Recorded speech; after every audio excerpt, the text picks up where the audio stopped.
Well, welcome everybody. I feel depressed one minute, I feel quite optimistic the next, because I think there are some solutions there, and I think people that are listening to the previous two speakers will understand that there are also some solutions.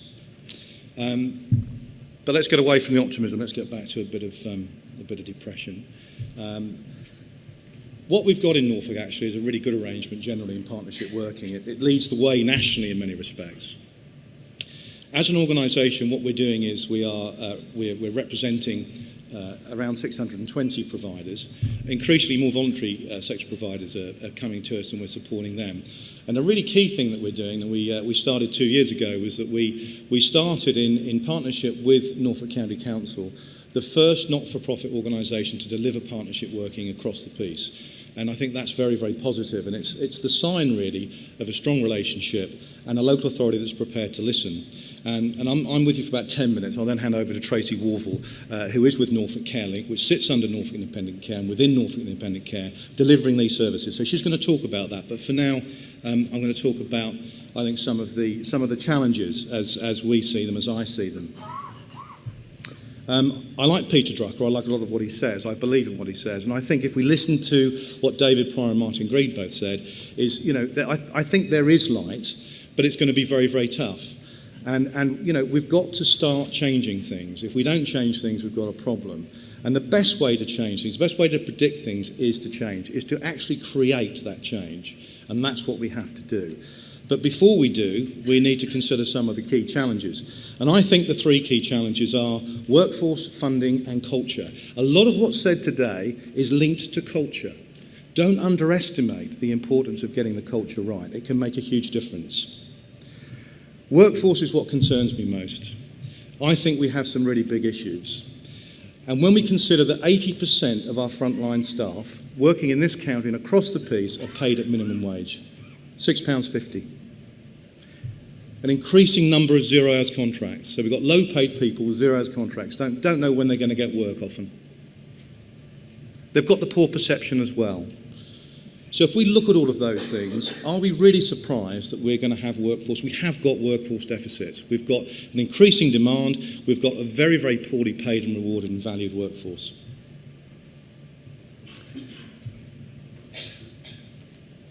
A few examples now. So residential care. I've got a colleague over from Australia. So we've got an international flavour to the conference this year. And Sue, who, as all of you that know me, is my sort of right-hand person and helps organise me and other people in the organisation. We looked at different accommodation options, and one of them was the Premier Travel Inn. And the cheapest accommodation we could get this evening was £72. There's no breakfast in that, by the way, it's 72 quid.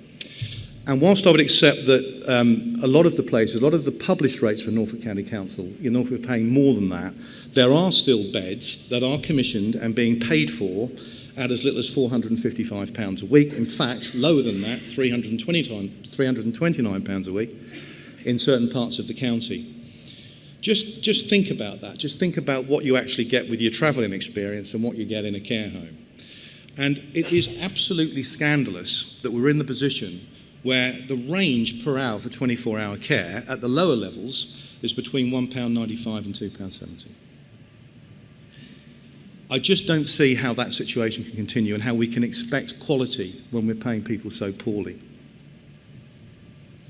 David was talking about a hospital bed at 3,000. I looked at lots and lots of metrics. I'm not going to argue with David about it because he's far more senior than I am. But at the end of the day, I think that there's lots of information to suggest that it's at least £3,000 a week. There's a huge, huge discrepancy between what we're paid and what happens in hospitals. And if we can just move more people out of the hospitals to be supported in the community appropriately, we can release a huge amount of money. It's a big, big challenge, but it's one of the solutions that are actually there. Home care. Home care is growing, and we know that home care is going to be play a very much bigger part in the marketplace. Harold corrected me actually on this. I was under the impression that there were 2 million hours of home care that are commissioned and paid for by Norfolk per annum. It's actually about 2.2 million, I think. And as a consequence, or in undertaking quite a significant mapping exercise, we were able to determine that 30% of those support tasks are actually health related. So if we extrapolate that from the figures, we know that the actual benefit, so the health side of it, cost 9.2 million, delivered by community nurses. That's 350 community nurses. The difference in the system cost between health delivering those and social care is 4.7 million. It's actually a bit more than that, so we're being fairly conservative.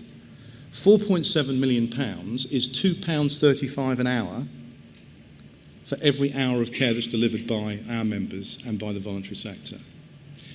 What can you do with £2.35 an hour? You can do a lot with £2.35 an hour. You can use £1 of that to get everybody from minimum wage to living wage. How about that for a start?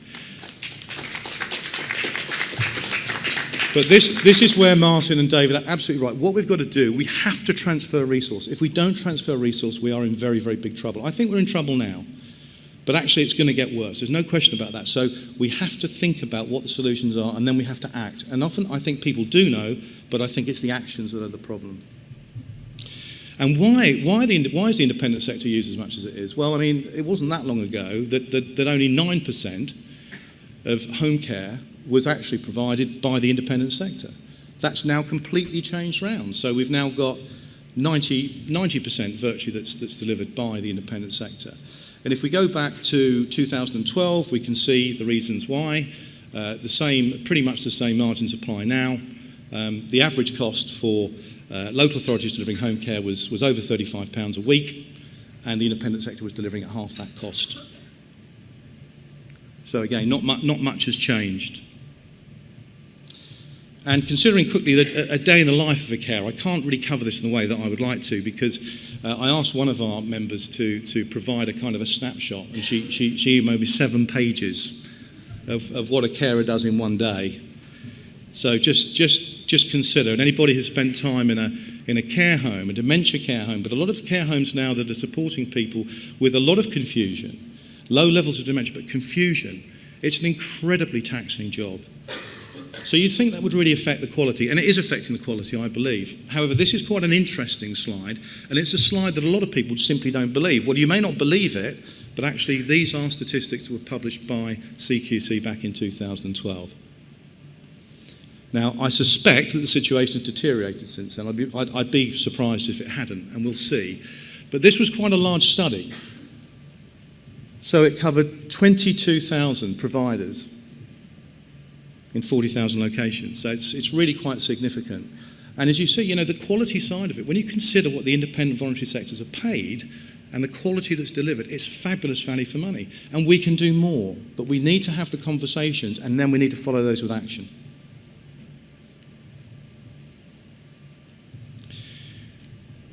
I talked earlier about culture, and I think that some of the things, some of the notes I made from what Martin said and David said are directly linked to culture and the importance of culture and not underestimating that. And I think that first quote makes a lot of sense to me about this, forever looking at changes in systems and processes when things don't work, when actually some of the solutions are staring us in the face. They are staring us in the face. David very eloquently put it, we've got so many older people that shouldn't be in those hospital beds, they're still there. We've known it for years and we haven't done enough about it. In fact, we've done very little about it, in my opinion. So culturally, we're not valuing and we're not supporting our workforce, in my opinion. And things are going to get worse unless we deal with this, we address this very quickly. There's a lack of alignment. Again, we didn't speak about our presentations, but there's an absolute link.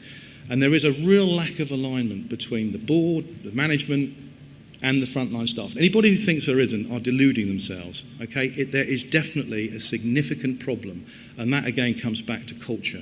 And we've got to make sure there's not that level of disconnect, because if there is, then what we find is that the behaviours that drive what happens in an organisation will not deliver the kind of outcomes, the kind of results that we need. So it's really important that we address these things.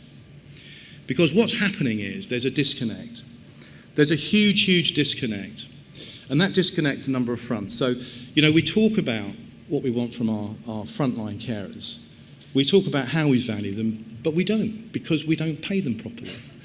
So we've got to start valuing, we've got to start paying for people who do the things that they do.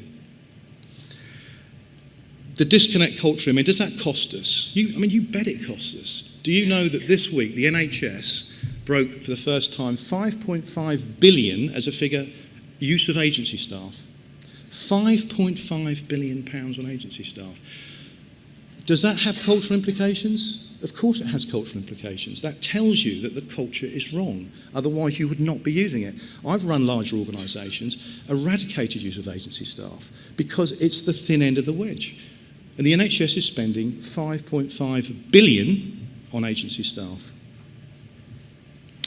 And we can't keep throwing more money at the NHS. I mean, it's just, we've got to have this change. And this Parliament, I believe, an extra 12.7 billion has been put into the NHS.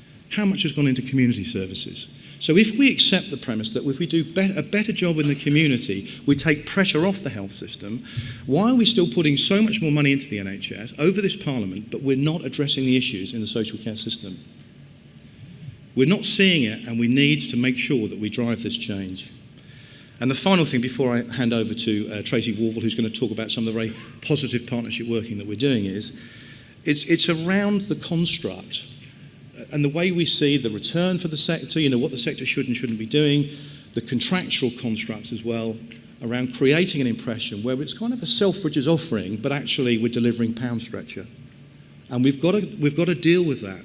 So there's a lot of disconnects here, and we have to deal with it. We have to wake up, because in a system leadership group meeting yesterday, we were talking about problems over the next 2, 3, 4 years, 5 years. These problems are hitting us now, and in 5 years' time, if we don't make changes, then it's going to be an absolute disaster. But there are some positive notes to this, and I think David and Martin made those points, and I absolutely agree. I remain optimistic, but we have got to deliver change. And I'll just pass over now to Tracy. Thanks very much for your time.